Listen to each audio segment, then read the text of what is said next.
فاتحہ۔ بسم اللہ الرحمن الرحیم۔ الحمد للہ رب العالمین الرحمن الرحیم مالک یوم الدین، ایاک نعبد و ایاک نستعین، اہدنا الصراط المستقیم صراط الذین انعمت علیہم غیر المغضوب علیہم ولا الضالین، اللہم صل علی محمد وعلی محمد۔ اعوذ باللہ من الشیطان الرجیم، بسم اللہ الرحمن الرحیم۔ الحمد للہ الذی لا یبلغ مدحتہ القائلون ولا یحصی نعماءہ العادون ولا یعدی حقہ المجتہدون، الذی لیس لصفتہ حد محدود ولا نعت موجود ولا وقت معدود ولا اجل ممدود، فطر الخلائق بقدرتہ ونشر الریاح برحمتہ۔ الصلاة والسلام علی الرسول المسدد المصطفى الامجد المحمود الاحمد، سیدنا و مولانا و مولا الکونین جد الحسن والحسین عانی ابا القاسم محمد، اللہم صل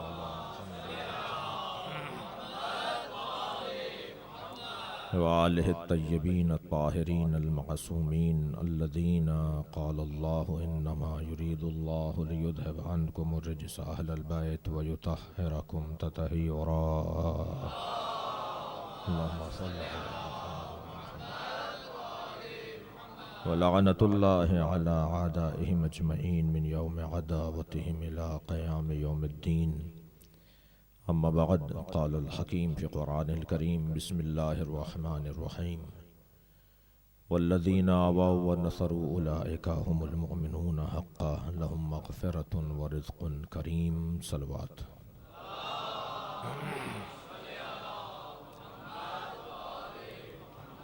سورہ مبارکہ انفال کی آیہ کریمہ۔ پروردگار عالم کا احسان عظیم ہے کہ اس نے ہمیں صحیح دروازے پر بٹھایا ہے۔ اس سے بہتر، اس سے اچھا، اس سے افضل کوئی اور گھر نہیں ہے۔ لوگ کہیں بھی چلے جائیں شرمندگی کا سامنا کریں گے، اور یہاں بیٹھنے والا اطمینان قلب کی دولت سے سرفراز رہتا ہے۔ کچھ میری طبیعت ناساز ہے، آپ کی توجہات مجھے پچھلے دنوں سے زیادہ چاہیے۔ پروردگار عالم نبی کی حمایت کرنے والوں کی تعریف کر رہا ہے۔ والذین آووا، وہ لوگ جنہوں نے نبی کو پناہ دی، ونصروا، اور نبی کی مدد کی، اولئک هم المؤمنون حقا، وہی واقعی مومن ہیں۔ دنیا کچھ کہتی رہے، اللہ ابو طالب کو حقیقی مومن بولتا ہے۔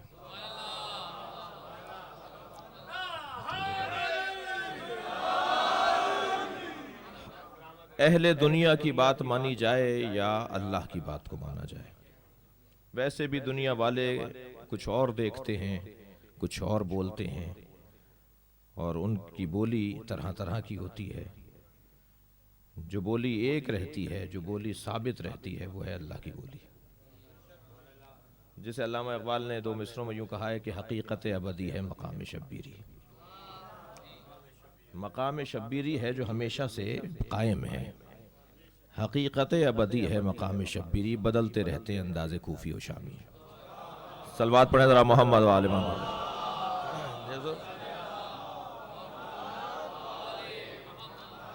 وہ جو حضرت ابراہیم تھے، وہ بھی مقام شبیری پر فائز ایک ذات تھی۔ خود حضرت آدم بھی مقام شبیری پر فائز ایک شخصیت کو کہا جاتا ہے۔ حضرت نوح بھی مقام شبیری پر منصوب ایک شخصیت کو کہا جاتا ہے۔ مقام شبیری ایک مقام ذمہ داری کو کہا جاتا ہے، اور جو ذمہ داری کا مقام ہے وہ شکلیں بدلتی رہیں گی، تصویریں بدلتی رہیں گی، مگر ذمہ داری ایک ہی ہوگی۔ حقیقت ابدی ہے مقام شبیری، بدلتے رہتے ہیں انداز کوفی و شامی۔ مجھے یہ کہنے دیجئے کہ یہ جو نبی مکرم کی ذات ہے، یہ بھی مقام شبیری پر ہی فائز ذات ہے۔ مقام شبیری، اللہم صل علی محمد۔ بعض باتیں جو ہیں وہ مانوس نہیں ہوتی، اس لیے ذرا سے حلق سے اترنے میں دیر ہوتی ہے، تو اس کے لیے ضروری ہے کہ ہم مثال دے دیں تاکہ بات روشن ہو جائے۔ اگر سرکار دو جہاں کی ذات کو میں مقام شبیری پر فائز ذات کہہ رہا ہوں تو سرکار نے خود نہیں فرمایا حسین منی وانا من الحسین؟ صلوات پڑھیں ذرا محمد و آل محمد۔ اور کیا خوب کہا ہے جناب علامہ نقن صاحب نے، بڑا اچھا جملہ ہے ان کا، یہاں آپ کی سماعت کے حوالے کر رہا ہوں۔ وہ فرماتے ہیں کہ یہ جو سمجھ میں آتا ہے کہ حسین نبی سے ہیں اس لیے کہ نبی کے نواسے ہیں، حسین منی، حسین مجھ سے ہے، یہ تو سمجھ میں آتا ہے کہ نواسے ہیں اس لیے مجھ سے ہیں، وَأَنَا مِنْ حسین، اور میں حسین سے ہوں، یہ کیسے سمجھیں گے؟ تو نقن صاحب کا بڑا حسین جملہ ہے، تاریخی جملہ ہے، فرماتے ہیں کہ سن 61 ہجری سے پہلے تک حسین نبی سے تھے، 61 ہجری کے بعد قیامت تک نبی حسین سے رہیں گے۔ صلوات پڑھیں محمد و آل محمد۔ ہو جائے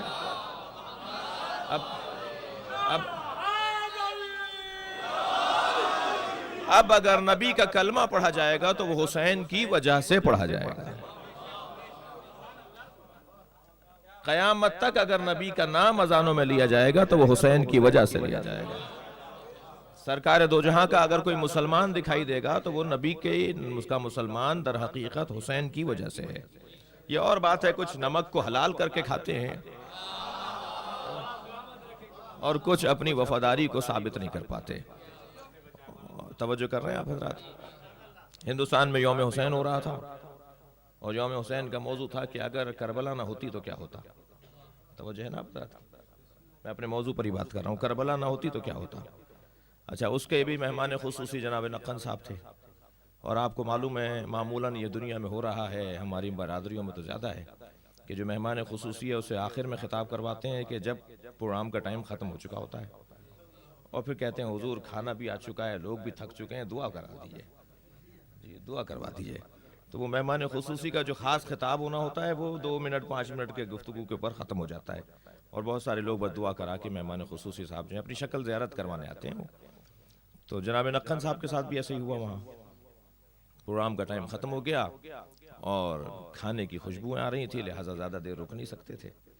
تو نقن صاحب سے فرمایا کہ جی حضور 2 جملوں میں بتا دیجئے جو جس موضوع پہ سیمینار ہے، حسین ابن علی کے نام پر یوم حسین کا یہ سیمینار ہے، اس میں 2 جملوں میں بتا دیجئے کہ اگر کربلا نہ ہوتی تو کیا ہوتا۔ تو نقن صاحب نے کہا ہم 1 جملے میں بتائیں گے کہ اگر کربلا نہ ہوتی تو کیا ہوتا۔ فرمانے لگے اگر کربلا نہ ہوتی تو جمعے کی نماز بدھ کو ہوتی۔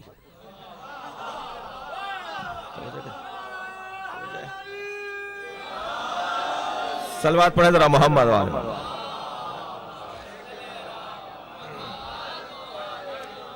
میں صرف اپنے کم سن ساتھیوں کو توجہ دلانے کے لیے کہہ رہا ہوں کہ یہ واقعہ ہوا تھا، انہیں جانا تھا جمعے کے دن کہیں اور جمعہ انہیں پڑھانا تھا، جن صاحب کا یہ واقعہ ہے اور بہت بڑا نام ہے تاریخ کا۔ تو کہنے لگے جمعے کے دن تو ہم ہیں نہیں یہاں، لہٰذا بدھ کو جمعے کی نماز پڑھا دیتے ہیں تاکہ جو ہے وہ جمعے کی نماز کی چھٹی نہ ہو۔ تو نقن صاحب نے فرمایا اگر کربلا ہونا ہوتی تو جمعے کی نماز بدھ کو ہوتی، دین بگڑ کے رہ جاتا۔ صلوات پڑھے محمد و آل محمد۔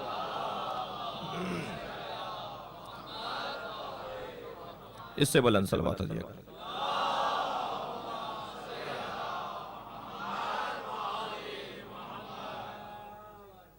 ایک اور صلوات دیا کر۔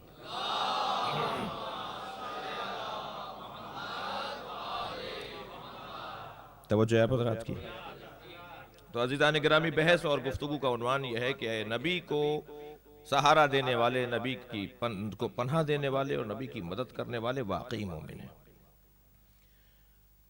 نبی مکرم کو پناہ دینے والے، نبی مکرم کی حمایت کرنے والے، ان کی نصرت کرنے والے اللہ کو اس لیے عزیز ہیں کہ اصل ذمہ داری پیغمبر کی ہے۔ پیغمبر جتنے مضبوط ہوں گے اتنا اللہ کا دین مضبوط ہوگا، اتنی ہدایت عام ہوگی، اتنی انسانیت پھیلے گی، اتنا ہی معاشرے کے اندر چین اور سکون حاکم ہوتا چلا جائے گا۔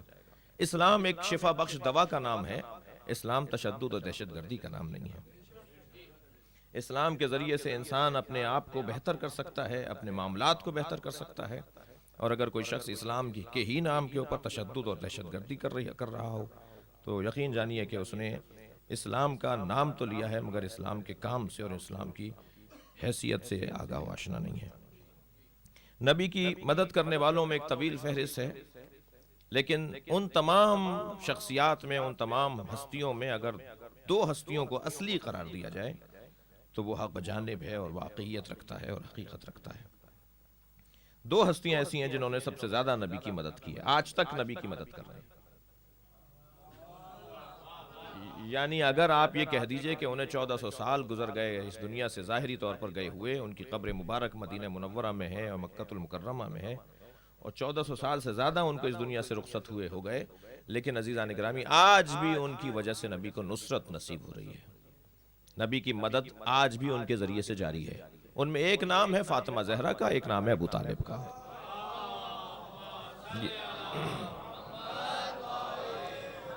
یہ دو ہستیاں ایسی ہیں جنہوں نے نبی کو سب سے زیادہ تعاون فراہم کیا ہے، جناب زہرا اور جناب ابو طالب۔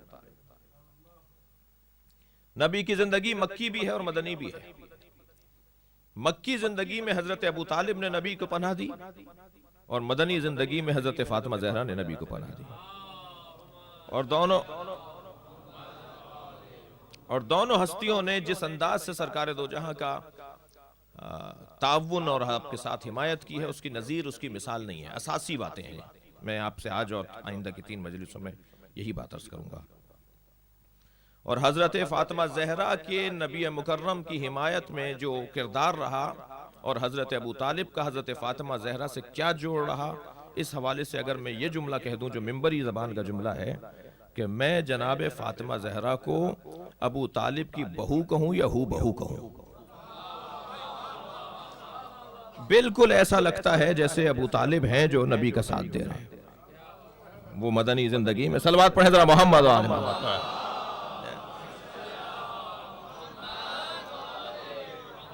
اور انداز حمایت بھی دونوں کا انفرادی ہے، منفرد ہے، اساسی ہے، بنیادی ہے۔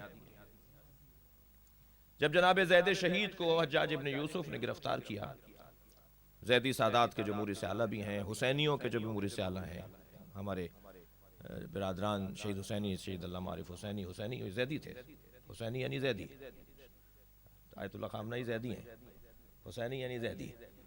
تو یہ حضرت زید شہید کی جو اولاد میں سے ہیں، وہ ذرا توجہ ہی نہیں بلکہ ہمیں سب کو توجہ کی ضرورت ہے کہ جب گرفتار کر کے لے کر آئے حضرت زید شہید کو، حضرت زید شہید کو جب حجاج ابن یوسف گرفتار کروایا اور اس کو انہیں دربار میں بلایا، ہاتھ پیر ان کے بندھے ہوئے تھے، ہونٹ ان کا کٹ چکا تھا کیونکہ انہیں گرفتار کرنے میں ان پہ حملہ ہوا تھا، ایک جنگ ہوئی تھی جس کے نتیجے میں وہ گرفتار ہوئے۔ تو حجاج نے ان سے کہا کہ تم علی کے بارے میں کیا خیال رکھتے ہو؟ میرے حساب سے یہ بے وقوفی کر رہا تھا، اس لیے کہ یہ خانوادہ وہ ہے کہ جو رسیوں کے بندھ جانے سے عقیدے کو باندھتا نہیں ہے، ہاتھوں کے بندھ جانے سے ان کا عقیدہ بندھتا نہیں ہے۔ تو حضرت زید شہید نے خطبہ ارشاد فرمایا، وہیں جواب کے طور پر مولا کائنات کے فضائل پڑھنا شروع کیے، اور کوئی ایک فضیلت ایسی نہیں تھی جس کی دلیل وہ آیت قرآنی سے نہ لا رہے ہیں۔ مولا کے سارے فضائل پڑھ رہے ہیں اور ہر فضیلت پر قرآن کی ایک آیت دلیل کے طور پر لا رہے ہیں۔ تو اس نے کہا خاموش، کوئی اور بات کرو۔ کہا تم نہیں کہا تھا کہ علی کو کیا جانتے ہو، اور کیا تم مجھے قرآن کی تلاوت سے روکتے ہو؟ میں علی کے فضائل نہیں پڑھ رہا، قرآن کی تلاوت کر رہا۔ صلوات پڑھے محمد و آل محمد پر۔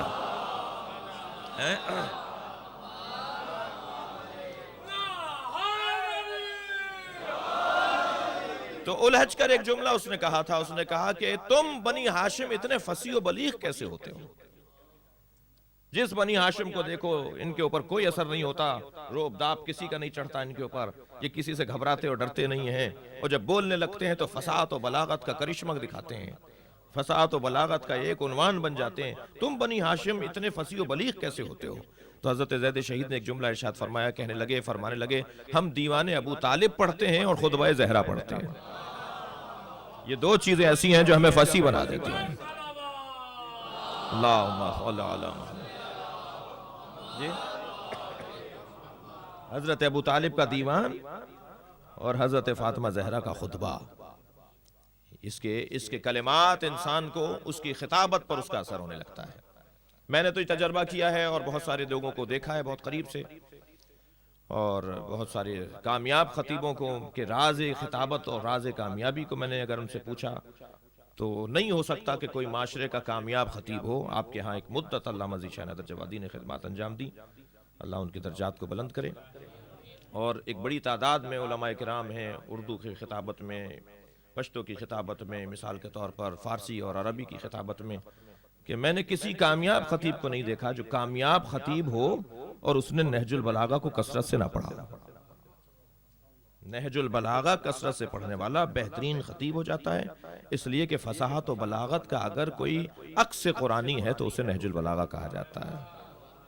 قرآن فصاحت کا ایک مرقع ہے اور نہج البلاغہ فصاحت و بلاغت کا ایک مرقع ہے، اور نہج البلاغہ کے خطبات کو اور جناب زہرا کے خطبات کو اگر ایک دوسرے کے اندر ضم کر دیا جائے تو یہ طے نہیں کر پائیں گے کہ کون سا شوہر کا خطبہ ہے اور کون سا زوجہ کا خطبہ ہے۔ دونوں کا معیار خطابت ایک جیسا ہے، دونوں کا انداز خطابت ایک جیسا ہے، فصاحت و بلاغت کا معیار دونوں کا ایک جیسا دکھائی دیتا ہے۔ حضرت ابو طالب کا دیوان، کل بات کروں گا اس پہ، مجھے آج جناب زہرا پہ تھوڑا سا غور کرنا ہے کہ کیسے آپ نے نبی کی حمایت کی۔ حضرت ابو طالب کا دیوان ایک عنوان فصاحت، ایک عنوان ہدایت ہے، اور حضرت زہرا کی خطبات، حضرت زہرا کی حمایت پیغمبر کے حوالے سے۔ آج بھی جناب زہرا کی وجہ سے نبی کا کلمہ پڑھا جا رہا ہے، جس کے کئی دلیلوں میں سے، جن میں کئی دلیلیں ہیں، ان میں سے ایک دلیل یہ ہے کہ یہ طے ہے کہ قیامت آنے سے پہلے پوری دنیا پہ محمد الرسول اللہ کا کلمہ عام ہو جائے گا، حاکم ہو جائے گا۔ کوئی دنیا میں آپ کو نہیں ملے گا قیامت آنے سے پہلے جو نبی کی رسالت کا قائل نہ ہو۔ ساری دنیا کے انسان نبی کا کلمہ پڑھیں گے، مگر وہ نبی کا کلمہ پڑھیں گے بنام فاطمہ زہرا، اس لیے کہ مہدی فاطمہ کی اولاد ہیں۔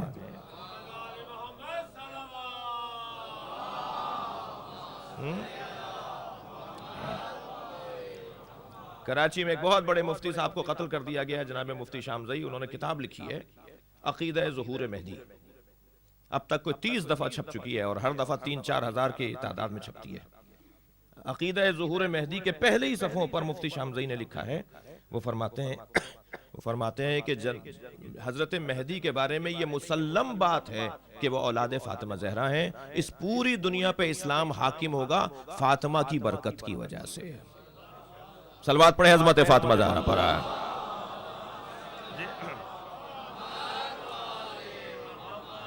اور اس طرح سے اور دلائل بھی ہیں عزیزان گرامی کہ نبی کے کلمے کو اور نبی کی سیرت کو اور نبی کی نبوت کو اگر کسی نے مضبوط کیا ہے تو زیادہ بڑا کردار جناب فاطمہ زہرا کا ہے، اور صرف جناب رسالت مآب کے لیے ہی نہیں، مولا کائنات کے لیے بھی بہترین پناہ گاہ فاطمہ ہے۔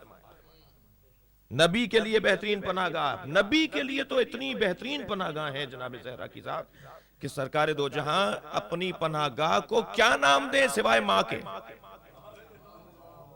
اللہ اکبر، کسی کو بڑا درجہ دیا جائے کہ کس کی آغوش میں آ کر، کس کے قریب آ کر انسان مطمئن ہو جاتا ہے، وہ ہے ماں۔ کیا کہیں جناب زہرا کو، اتنی مجھے اطمینان فراہم کرتی ہے، اتنا مجھے سکون فراہم کرتی ہے، اتنا مجھے آغوش فراہم کرتی ہے، میں اس کو نام کیا دوں؟ کہا فاطمہ تو ام ابیہا، فاطمہ اپنے باپ کی ماں ہے۔ جناب زہرا کو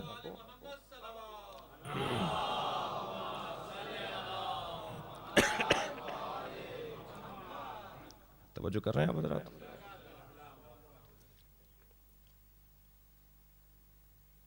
اور مولا کائنات کی حمایت میں بھی، مولا کی ولایت کے حوالے سے بھی جناب زہرا کا جو کردار ہے وہ منفرد ہے۔ دو کام حضرت فاطمہ زہرا نے ایسے کیے جس سے بنیاد تشیع پڑی۔ میں ایک جملہ اور کہوں، شیعت کی بانی جناب زہرا ہے۔ ہم سے جو چڑھتے ہیں نا، میں ان سے مخاطب ہوں کہ جناب زہرا کی وجہ سے شیعت کی بنیاد پڑی ہے، اور جناب زہرا کی فضیلت کا کسی کو انکار نہیں ہے کہ نبی نے فرمایا جس نے اسے تکلیف پہنچائی اس نے مجھے تکلیف پہنچائی، اور جس نے مجھے تکلیف پہنچائی اس نے اللہ کو اذیت پہنچائی، اور جس نے اسے خوش کیا مجھے خوش کیا، اور مجھے خوش کیا تو اللہ کو خوش کیا۔ جناب زہرا کی عظمت پر کسی کو انکار نہیں ہے، جناب زہرا کی فضائل نبی مکرم نے اس انداز سے بیان کر دیے کہ کسی کو جناب زہرا کی عظمت پر انکار نہیں ہے۔ فَمَتَاعُ الْحَيَاةِ الدُّنْيَا فِي الْآخِرَةِ إِلَّا قَلِيلٌ۔ قرآن کہہ رہا ہے یہ جو ہم نے دنیا تمہیں دی ہے میرے حبیب، یہ بہت کم ہے، قلیل ہے۔ ساری کائنات کے خزانوں کی کنجیاں تمہارے قدموں میں ہیں، الا قلیل، مگر یہ کیا ہے؟ قلیل ہے۔ اور جب فاطمہ زہرا دیتا ہے تو کہتا ہے انا اعطیناک الکوثر، ہم نے تمہیں خیر ہی خیر کثیر فاطمہ زہرا دے دی۔ صلوات پڑھیں۔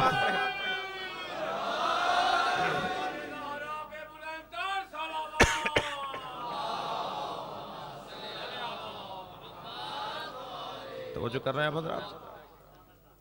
خیر کثیر جناب زہرا کی ذات، خیر ہی خیر، خیر مطلق، جناب زہرا کی ذات. اللہ نے اپنے حبیب کو بہت کچھ دیا. آپ کی توجہات میرے ساتھ ہیں, مزید بہتر ہو تو اچھا ہے.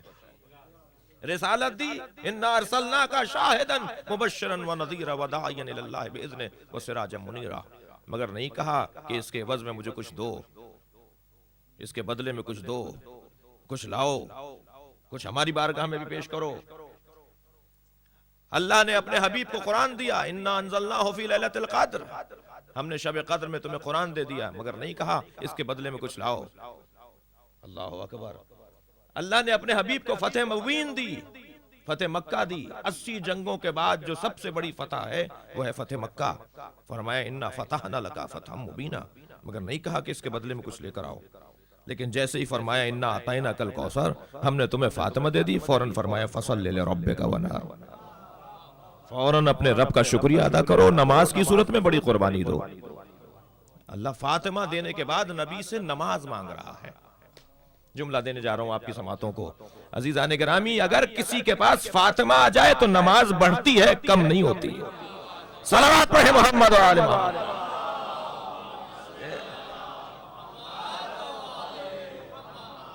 جناب زہرا کا وجود اللہ کی بندگی کے اضافے کا سبب ہے, اللہ کی یاد میں اضافے کا سبب ہے. کیا کچھ نہیں دیا اللہ نے اپنے حبیب کو, لیکن فاطمہ دے کر کہا اب فصل لربک, اپنے رب کا شکریہ ادا کرو نماز کی صورت میں. نماز ایک شکریہ ہے, نماز شکریہ ہے اپنے رب کا. بدلہ تو ہم دے نہیں سکتے, ہم ہیں کون جو بدلہ دیں. اگر ہم بہت کچھ دے بھی دیں تب بھی اس لیے نہیں دے سکتے کہ ہم لینے والے ہیں, دینے والے نہیں ہیں. شکریہ, نماز شکریہ کی صورت میں. ونہر, بڑی قربانی.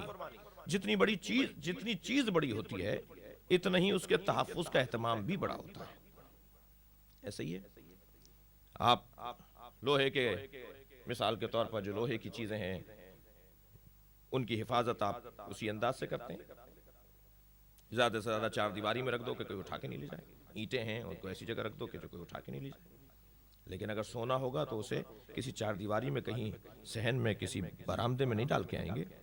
گھر کے اندر بھی کسی خاص ظرف کے اندر, اور پھر خاص ظرف کو بھی کسی خاص ظرف کے اندر رکھتے ہیں, اس لیے کہ چیز قیمتی ہے. جتنی چیز قیمتی ہوگی اس کی حفاظت کا اتنا ہی اہتمام بھی زیادہ ہوگا. کیونکہ پروردگار عالم نے نبی کو فاطمہ عطا کی ہیں تو اب ان کی حفاظت کا اہتمام بھی بڑا ہونا چاہیے. اور ان کی حفاظت کا بڑا اہتمام یہ ہے کہ بڑی قربانیاں دیتے رہو تاکہ فاطمہ کا وجود باقی رہے, فاطمہ کی برکتیں باقی رہیں. جناب زہرا در حقیقت اللہ کا ایک انعام ہے سرکار دو جہاں پر. محسوس کریں, اگر فرض کریں کہ کوئی مرجع تقلید مجھے ایک رومال ہدیے میں بھیج دے تو میں اپنی قیمتی چیزیں دینے کو تیار ہو جاؤں گا, وہ رومال نہیں دوں گا, اس لیے کہ دینے والا بڑا ہے.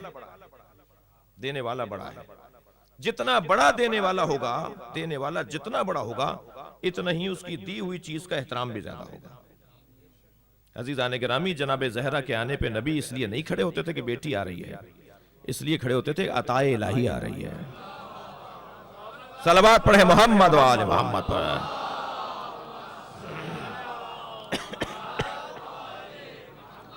کر رہے ہیں آج بھی مولا کائنات کا دفاع, اور کل بھی مولا کائنات اور نبی کا دفاع جناب زہرا نے کیا. دو کام جناب زہرا نے ایسے کیے جن کی بنیاد پر, جن کی وجہ سے تشیع کی بنیاد پڑی. بنیاد گزار مکتب اہل بیت, بنیاد گزار تشیع جناب زہرا کی ذات ہے. ایک کام فدق کا مطالبہ, ایک کام علی کا دفاع. مولا کائنات کا دفاع کر کے جناب زہرا نے شیعت کی بنیاد ڈالی, بتا دیا کہ شیعہ کون ہوتا ہے. جملہ دینے جا رہا ہوں, بہت ہی ملفوف کہوں گا, بہت ہی لپٹی بھی بات کروں گا, بہت ہی تولیے میں لپیٹ کے آپ کو دوں گا. آپ کو سمجھنا آپ کی ذمہ داری ہے.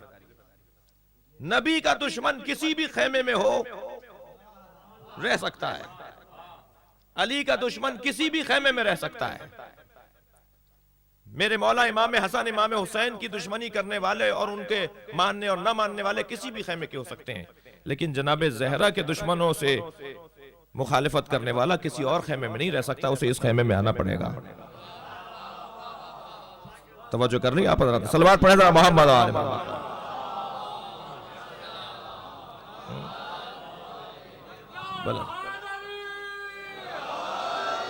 بی بی کے دشمنوں سے مخالفت کرنا یعنی اس خیمے میں آنا. تو یہی تو شیعت ہے. صلوات پڑھیں محمد و آل محمد پر. یہی شیعت ہے. بی بی نے ایک مرتبہ فاصلہ ڈال دیا. بی بی فرمایا نہیں, ولایت کی بنیاد پر اگر زندگی گزارو گے تو یہ ہے تشیع. دو کام جناب زہرا نے, ایک فدق کا مطالبہ کر کے اور ایک جناب مولا کائنات کی ولایت کا دفاع. اور نہ صرف اپنے زمانے میں بلکہ قیامت تک مولا علی کی ولایت کا دفاع جناب زہرا کے ذکر سے ہے. 99% عزیزان گرامی, 99% جو وہاں کا خیمہ چھوڑ کے اس خیمے میں آتے ہیں, 99% جناب زہرا کی وجہ سے ہیں. آج بھی اگر کوئی اس مکتب میں آتا ہے, آج بھی کوئی اس عزاخانے میں آتا ہے, اس خیمے میں آتا ہے, تو وہ جناب زہرا کی وجہ سے آتا ہے. کراچی میں ایک شاعر تھے, وہ جناب ساغر نقوی صاحب فرما رہے تھے کہ میں ایک قصائی کی دکان پہ گوشت خرید رہا تھا, تو اس قصائی نے مجھ سے کہا, بھائی تمہارا کیا جھگڑا ہے یہ بھائیوں سے؟ ہم نے کہا بھائی ہمارا تو کوئی جھگڑا نہیں ہے ان بھائیوں سے. کہنے لگے نہیں, اختلاف تو ہے, کوئی بات تو ہے, کوئی بتاؤ کہ اصلی بنیادی مسئلہ کیا ہے. کہنے لگے ہمارا بنیادی مسئلہ یہ ہے کہ نبی کی بیٹی اپنا باغ اور اپنا حق مانگنے گئی تھی, انہیں واپس کر دیا گیا, یہیں سے اختلاف ہے ہمارا. یہیں سے اختلاف شروع ہو گیا. نبی کی بیٹی مانگنے گئی تھی, نبی کی بیٹی نے کہا مجھے بابا نے باغ دیا تھا, وہ حکومت نے لے کے رکھا ہے اپنے پاس, وہ ہمیں دو, واپس دو. اور انہوں نے نہیں دیا, بیوی کو واپس کر دیا. کہنے لگے کہ ابھی میں کھڑا ہوا, وہ گوشت ہمارے لیے بنا رہا تھا, کہ ایک مرتبہ چند اور لوگ بھی آ گئے جو اس طرف کے لوگ تھے.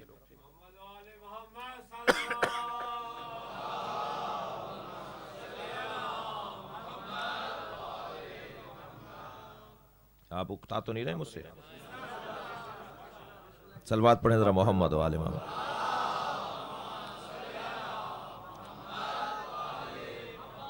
تو ایک مرتبہ وہ جو دوسرے لوگ آئے وہاں پر گوشت خریدنے کے لیے, تو قصائی نے ان سے کہا کہ بھائی تمہارا ان سے کیا مسئلہ ہے؟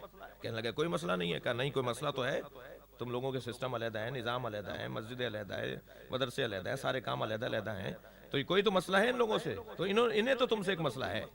کہنے لگے انہیں ہم سے کیا مسئلہ ہے؟ دونوں کھڑے ہوئے تھے اور ایک ہی محلے کے لوگ تھے, ایک دوسرے کو جانتے بھی تھے. کہا انہیں ہم سے کیا مسئلہ, کیا بتایا انہوں نے؟ کہا انہوں نے یہ بتایا کہ نبی کی بیٹی باغ مانگنے گئی تھی, اپنے بابا نے جو ان کو دیا تھا, اپنے بابا کا دیا ہوا باغ جو جناب زہرا کو انہوں نے دیا تھا بابا نے, وہ مانگنے کے لیے دربار میں گئی تھی, انہیں واپس کر دیا, باغ نہیں دیا. بتاؤ یہ صحیح کہہ رہے ہیں؟ اب جملہ سنیں. تو وہ صاحبان کہنے لگے کہ وہ ان کا نہیں تھا, وہ مانگنے تو گئی تھی, ان کا تھا نہیں. تو ایک مرتبہ ایک بہت ہی موٹی سی بات کر کے کہنے لگا کہ نبی کی بیٹیاں تھی, نہیں بھی تھا تو دے دیتے. صلوات پڑھے ذرا محمد و آل محمد پر.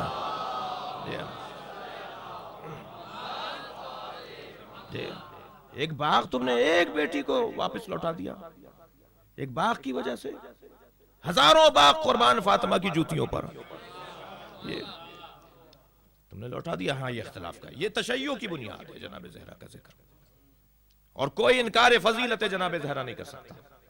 80 سال تک ممبروں سے مولا کائنات پر لعن ہوتی رہی, تبرہ ہوتا رہا, سب اور شتم ہوتا رہا. خطیب اگر مولا پر لعن کرنا بھول جاتا تھا تو مجمع یاد دلاتا تھا تم نے علی کے اوپر لعنت نہیں کی, مجھے معاف کریں گے. 80 سال تک مولا کائنات کے اوپر یہ ظلم ہوا, 1-2 سال نہیں, 80 سال تک. تربیت اولاد کا ایک مسئلہ سنتے جائیے گا عزیزان گرامی. تربیت اولاد میں صاحبان اولاد بیٹھے ہوئے ہیں. تربیت اولاد میں ایک اہم ترین مسئلہ ہے استاد کا انتخاب. اگر آپ چاہتے ہیں آپ کے بچے اچھے تربیت یافتہ ہوں تو دیکھیں آپ کس اسکول میں داخل کرا رہے ہیں, استاد کون ہے جس کے حوالے اپنے بچوں کو کر رہے ہیں. عمر ابن عبدالعزیز جس نے تبرہ رکوایا مولا پر, لعن رکوائی مولا پر سے, سب و شتم رکوایا. مجھے معاف کیجئے کہ میں لعن کا لفظ اس لیے کہہ رہا ہوں کہ چھوٹے بچے اور دوسرے بھی سمجھیں. سب و شتم نہیں سمجھتے ہمارے ہاں بچے, ٹھیک ہے. تو عمر ابن عبدالعزیز بہترین خلیفہ تھا ان حکمرانوں میں, یہ مولا امام ششم نے فرمایا ہے. اس نے یہ لعن رکوائی, یہ تبرہ رکوایا. کیسے؟ یہ بچہ تھا, چھوٹا تھا, کھیل رہا تھا اپنی گلی کے اندر, اور بچوں نے ایک نظم یاد کی ہوئی تھی جو مولا پر سب و شتم پر مشتمل تھی, مولا کی توہین پر مشتمل تھی. بڑوں نے یاد کروائی ہوئی تھی اپنے بچوں کو, اور یہ بھی ان بچوں کے ساتھ گا رہا تھا, کھیل رہے تھے اور اس نظم کو دہرا رہے تھے. ان مصروں کو دہرا رہے تھے، تو عمر ابن عبدالعزیز کا استاد وہاں سے گزرا، اس نے دیکھا کہ یہ بچے یہ کہہ رہے ہیں اور وہ شاگرد بھی اس کا ہے ان کے اندر، تو اسے بلا کے کہا بیٹا یہ جو تم بول رہے ہو یہ غلط بات ہے۔ علیحدہ لے جا کے سمجھایا جس علی پر تم لان تان کر رہے ہو، اس کی توہین کر رہے ہو، وہ علی بن ابی طالب نبی کا داماد ہے، نبی کا بھائی ہے، نبی کے بستر پہ سویا ہے، جنگیں فتح کی ہیں، اس کی ایک خدمت نہیں ہے، اس کی شان میں قرآن میں 10 آیتیں ہیں، اس کے اتنے فضائل ہیں جتنے کسی کے فضائل نہیں ہیں، یہ کیا ہو رہا ہے، یہ کیوں ہو رہا ہے؟ بیٹا تم نہیں بولو یہ بات غلط ہے، غلط بتائی گئی ہے لوگوں کو۔ کہتا ہے کہ میں نے اپنے استاد سے یہ جملہ سنا، اس کے بعد میں ایک خطبے میں تھا، ایک جمعے کا خطبہ تھا، وہاں جب خطیب خطبہ دینے لگا تو اس نے علی پر لعن کرنا چھوڑ دیا، بھول گیا۔ تو مجمع میں سے آواز آئی کہ تم نے علی پہ لعن نہیں کی؟ تو اس نے کہا کہ حکم ہے اس لیے کر رہا ہوں۔ تو اس جملے کو دہرایا اس نے، کہنے لگا اس سے مجھے اندازہ ہوا کہ یہ دل سے نہیں کر رہا، اگر یہ دل سے کر رہا ہوتا تو بھولتا نہیں، اور مانگنے پر بھی ایسے نہ کہتا جیسے اب کہا اس نے۔ تو کہنے لگا میں چھوٹا تھا، جب نماز ختم ہوئی تو میں پیش نماز کے قریب گیا، میں نے کہا مجھے علیحدگی میں ایک جواب چاہیے، سب کے سامنے نہیں دیجیے جواب۔ اس نے کہا اتنا سمجھدار بچہ ہے، یہ کچھ ایسی بات کرنا چاہتا ہے جو تنہائی میں پوچھنا چاہتا ہے۔ علیحدہ جا کے کہا بیٹا کیا پوچھنا چاہتے ہو؟ کہ یہ جو آپ نے یہ جو لان نہیں کی اور پھر یاد دلانے پر بھی آپ نے تکلف سے لان کی تو کیوں کیا؟ کہنے لگا ہم غلط کر رہے ہیں یہ، مگر حکم ہے حکومت کا، اگر لان نہیں کریں گے تو ہم سے ممبر چھن جائے گا، ہم سے محراب چھن جائے گی، ہماری تنخواہیں بند ہو جائیں گی۔ دیکھ رہے ہیں آپ؟ تو ایک مرتبہ اس کے ذہن میں بیٹھ گیا کہ یہ غلط کام ہے، اور جب مجھے اختیار ملے گا میں اس غلط کام کو بند کرواؤں گا۔ اب اتنا مملکت اسلامیہ بہت بڑی ہے، آپ کے ذہن میں رہے کہ اس دور میں کتنی بڑی مملکت ہے۔ افغانستان ایک صوبہ تھا، ایران ایک صوبہ تھا، یہ ممالک صوبے تھے جو آج ممالک ہیں۔ تقریباً اس وقت کے 17-18 ممالک اس وقت اسلامی مملکت کے صوبے تھے۔ اتنی بڑی مملکت اسلامی، اور سب جگہ پر یہ کام ہو رہا ہے۔ اب جیسے ہی یہ حاکم بنا، اس نے ایک یہودی کو بلایا اور کہا میں فلاں دن یہودی تم دربار میں آؤ گے اور آ کر یہ باتیں کرو گے۔ ایک یہودی کو بلا کر سکھایا سارا کہ فلاں دن تم دربار میں آؤ گے اور آ کر یہ ساری باتیں کرو گے۔ تاریخ بتا دی، ٹائم بتا دیا اسے، اور اس دن پوری مملکت کے بہت دور دور سے علماء کو دعوت دی، پوری مملکت کے علماء اور شخصیات کو دعوت دی کہ علماء کا اجلاس ہے، علماء سے ملاقات ہے جو اسلامی مملکت کے علماء ہیں۔ یہ کرسی پہ بیٹھے ہیں، اپنے تخت پر بیٹھے ہیں، علماء کرام سے اجلاس جاری ہے کہ ایک مرتبہ دروازے پہ شور ہوا۔ پوچھا کیا ماجرا ہے، کیوں، کون ہے جو دروازے پہ شور مچا رہا ہے؟ کہا ایک یہودی ہے، وہ کہتا ہے مجھے حاکم سے ملنا ہے، ہم اس سے کہہ رہے ہیں کہ ابھی اجلاس چل رہا ہے، تم نے ٹائم نہیں لیا پہلے سے طے کر کے، کل آ جانا۔ کہا نہیں، اب وہ آ گیا ہے تو اسے اندر بلاؤ۔ وہ آ کے کھڑا ہو گیا، کہا کہو کیا کہنا چاہتے ہو، ہماری اہم گفتگو چل رہی ہے، مختصر بات کرو۔ کہنے لگا اگر میری جان کو امان ہو تو ایک بات کہوں۔ کہا جان کو امان ہے۔ کہا کوئی بات بھی ہوگی برا نہیں لگے گا آپ کو، میں کچھ بھی کہوں گا آپ کو برا نہیں لگے گا، آپ برا نہیں منائیں گے؟ کہا نہیں میں کوئی برا نہیں مناؤں گا، تم جو کہنا چاہتے ہو کہو۔ کہا میں آپ کی بیٹی سے شادی کرنا چاہتا ہوں، اس کو اپنے نکاح میں لینا چاہتا ہوں، مجھے اپنی بیٹی دے دیجئے۔ ایک سپاہی نے تلوار کھینچی، دوسرا نے وہاں سے بڑھا، محافظ وہاں سے بڑھے، بدتمیز ہے، پکڑو مارو لے جاؤ یہ کرو۔ کہنے لگا خاموش خاموش، اس نے اگر اتنی بڑی جرت کی ہے بھرے دربار میں علماء کے سامنے ایک یہودی ہو کر مسلمانوں کے خلیفہ سے اس کی بیٹی مانگ رہا ہے،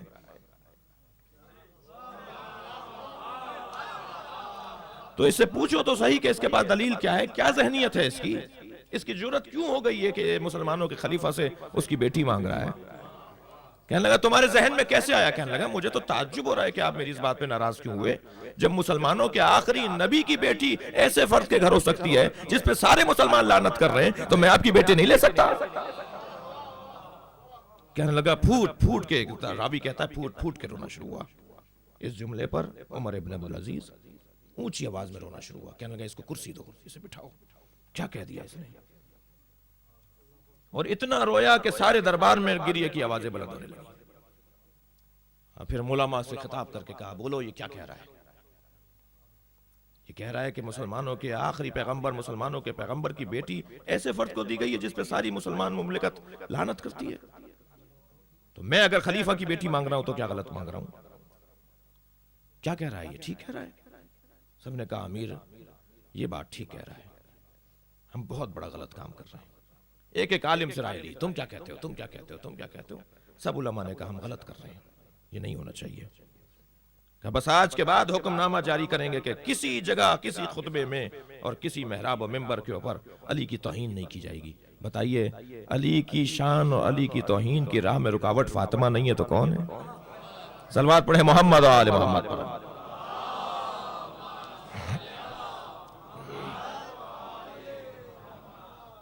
نبی کے لیے پناہ گاہ اور علی کے لیے پناہ گاہ, جناب زہرا کی ذات. اور کربلا میں بھی زہرا کا سب کچھ لٹ گیا. نبی کے دین کو ایسی پناہ دی کہ جناب زہرا کا کچھ بچا ہی نہیں.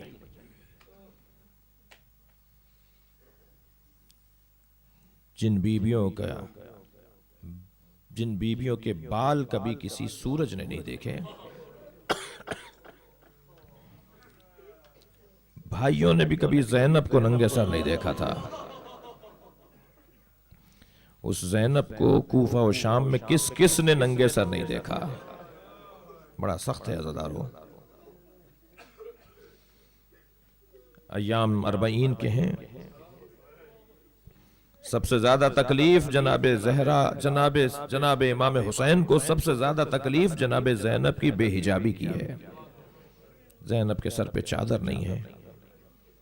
حسین ابن علی سب سے زیادہ جس چیز پر تکلیف میں ہے وہ جناب زہرا کے سر سے اترنے والی چادر ہے.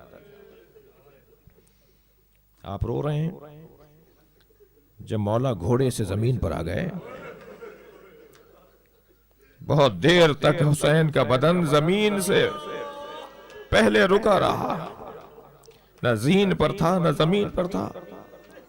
تیروں پر معلق حسین ابن علی کا بدن بہت سخت تھا جناب امام سجاد کے لیے, جناب زینب کے لیے.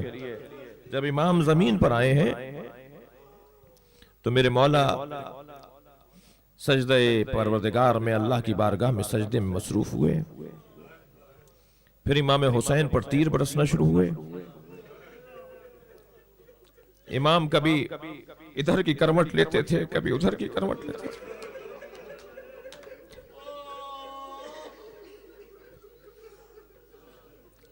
آپ رو رہے ہیں, بڑا سخت جملہ ہے. حسین گھوڑے سے گرے اس طرح تھے کہ میرے مولا کے سینے پہ تیر لگا تھا,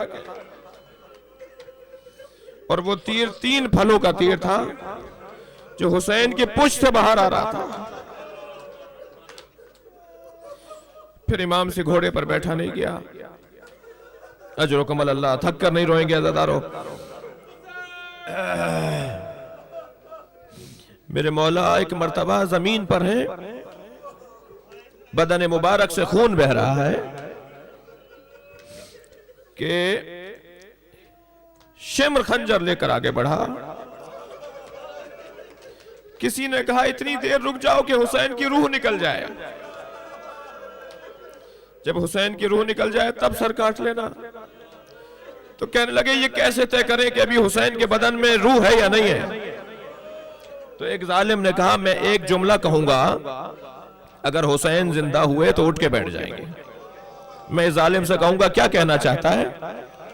اس نے ایک جملہ کہا, حسین سجدہ کر رہے ہیں اور سپاہیوں نے زینب کے خیمے پہ حملہ کر دیا. بس یہ جملہ سننا تھا. امام نے کوہنیوں پر زور دیا, اٹھ کے بیٹھ گئے. اٹھ کے بیٹھ گئے میرے مولا, اس تکلیف میں اٹھ کے بیٹھ گئے. اجرکم اللہ, اجرکم اللہ. خدا کسی غم میں نہ رلائے سوائے غم اہل بیت میں. ہمیں رونے اور رلانے والوں میں قرار دے.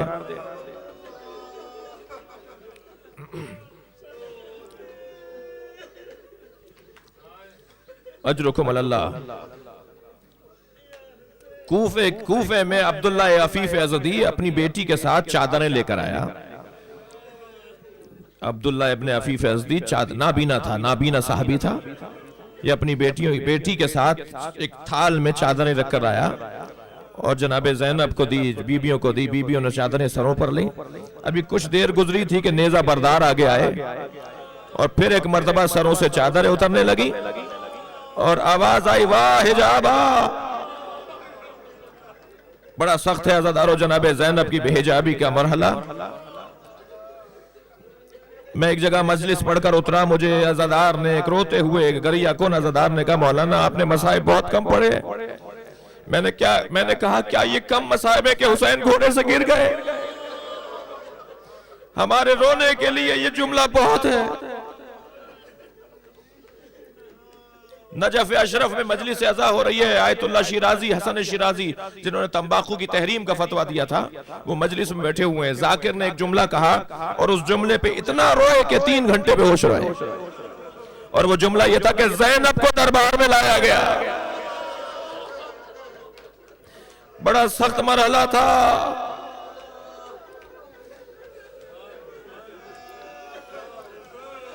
جناب زینب کو دربار میں لانے کا مرحلہ بڑا سخت مرحلہ تھا. میری بیوی نے دیکھا کہ ہمیں دروازے پہ کھڑا کیا گیا ہے اور اندر مہمانوں کو بٹھایا جا رہا ہے. کرسیاں لگی ہوئی ہیں, مہمان آ کے بیٹھ رہے ہیں. بیوی نے پوچھا یہ ہمیں اندر کیوں نہیں لے کے جاتے؟ کہنے لگے ابھی کرسیاں خالی ہیں, مہمانوں کا انتظار ہو رہا ہے. اور جب اس انداز سے جانا ہوا تو بیوی نے ایک مرتبہ ارشاد فرمایا میں اس دربار میں نہیں جاؤں گی, میں اس دربار میں نہیں جاؤں گی. جناب زینب نے جو انکار کیا نا, اس کو خاموش. ایک مرتبہ شام کے بازار کے اندر سناٹا طاری ہو گیا. کسی اونٹ نے پیر اٹھایا ہوا تھا تو اٹھا رہ گیا. گلے میں جو گھنٹی تھی جہاں گئی تھی وہیں رک گئی. گھوڑوں نے بولنا بند کر دیا, کوئی شور کی آواز نہیں آئی. بیوی نے فرمایا میں ابھی چاہوں تو قیامت لا سکتی ہوں. فاطمہ زہرا کی بیٹی, میں اس دربار میں نہیں جاؤں گی. ایک مرتبہ شمر تعزیہ لے کر امام سجاد کے قریب آیا. امام نے اپنی بیڑیاں سنبھالی, فرمایا یا اماں انت عالمۃ غیر معلمہ. اے پھوپھی آپ تو عالمہ غیر معلمہ ہیں, آپ کو تو پتا تھا یہ ہونا ہے. پھوپھی آپ کو تو پہلے سے پتا تھا یہ ہونا ہے, پھر آپ یہاں کیوں رک رہی ہیں؟ اندر جائیے, لے جانا چاہتے ہیں. تو ایک مرتبہ امام نے فرمایا پھوپھی اماں ذرا بابا کے سر کو دیکھیے. اب جو جناب زینب نے امام حسین کے سر کو دیکھا, کیا دیکھا؟ آنسو بہ رہے ہیں حسین کے. امام حسین کی آنکھوں سے آنسو بہ رہے ہیں. بی بی نے فرمایا بھائی تمہیں کس چیز نے رلایا ہے؟ بھائی کیوں رو رہے ہو؟ فرمایا زینب دربار میں چلی جاؤ, تمہارے جانے سے نانا کا دین بچے گا. جا کے بتاؤ کہ کیا ہوا ہمارے ساتھ. اجرکم اللہ. خدا کسی غم میں نہ رلائے سوائے غم اہل بیت میں. ایک منزل اور لے لیجئے عزادارو, ایک منزل مصائب کی اور لے لیجئے. امام سجاد فرماتے ہیں کہ ہمیں ایسی جگہ دربار میں کھڑا کیا گیا جہاں بیچے جانے والے غلاموں کو کھڑا کیا جاتا تھا. تھک کر نہیں روئیں گے عزادارو, چہلم کے ایام ہیں. اللہ آپ کو اس رونے کے عوض میں بہترین اجر و ثواب عطا کرے گا.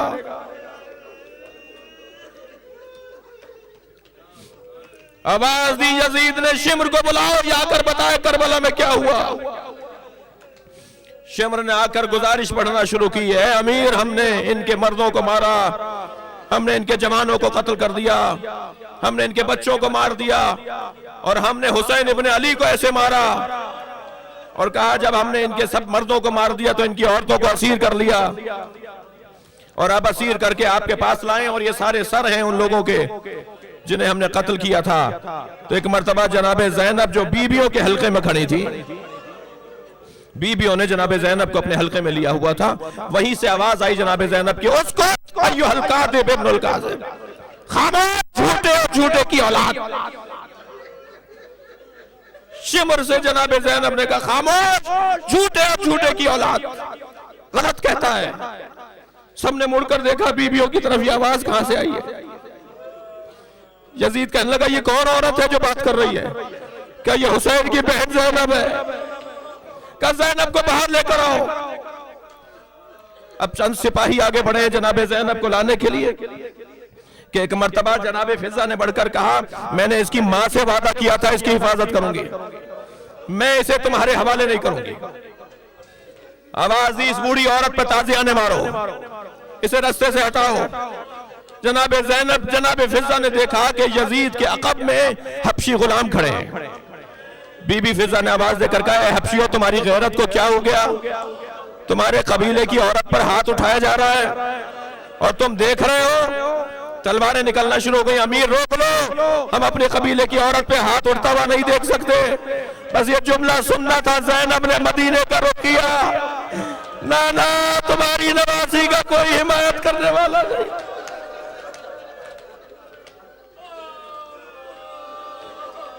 اجرکم اللہ. اچھا زینب وہی سے بتائیں کیا کہنا چاہتی ہیں. بی بی حلقے میں ہے، بیویوں کے حلقے میں ہے. جناب زینب نے وہی سے خطاب شروع کیا ہے. بیوی نے فرمایا یہ جھوٹ بول رہا ہے، یہ جھوٹ بول رہا ہے. ان عاقل حسین لا یترک فی الکوفہ الا وفیہا باکن و باکیہ. یہ جھوٹ بول رہا ہے. میرے بھائی حسین نے پیاس کی شدت کے باوجود، میرے بھائی حسین نے بھوک کی شدت کے باوجود کوفے میں کوئی گھر نہیں چھوڑا جہاں میت نہ بھیجی ہو. میرے بھائی نے کوفے میں میتیں بھیجی ہیں. میرے بھائی پیاسے تھے، میرے بچے پیاسے تھے، مگر انہوں نے جہاد کیا ہے. کہنے لگے عائشہ شمر یہ کیا کہہ رہی ہیں؟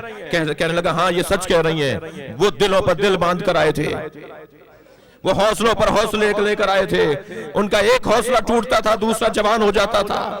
اے امیر ہم نے بہت چاہا کہ ان کے حوصلے ٹوٹ جائیں، مگر وہ جان دینے کو تیار تھے، عقیدہ دینے کو تیار نہیں تھے. یہ بی بی سچ کہتی ہے. یزید نے آواز دے کر کہا زینب بتاؤ سب سے بڑی مصیبت کیا تھی؟ آخری جملہ کہہ رہا ہوں.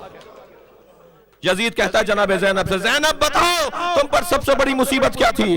عجب نہیں سوچ رہا ہو کہ بی بی کہیں گی علی اکبر کا جنازہ بڑی مصیبت تھی. عجب نہیں سوچ رہا ہو حسین کی میت بڑی مصیبت تھی. میری بی بی نے ایک مرتبہ جملہ ارشاد فرمایا، فرمان لگی زینب پر سب سے بڑی مصیبت یہ ہے کہ تجھ جیسے سے بات کر رہی ہے. کہاں علی کی بیٹی، کہاں فاطمہ کی بیٹی، کہاں یزید سے گفتگو. یہ بہت بڑی زینب پر مصیبت. اللہ لعنت اللہ علی قوم الظالمین فسیعلم الذین ظلموا ای منقلب ینقلبون. یا اللہ ان آوازوں پر رحمت نازل فرما، رونے والوں کی توفیقات میں اضافہ فرما، ہم سب کی عاقبت بخیر فرما، امام زمانہ کے ظہور میں تعجیل فرما. یا حسین یا حسین.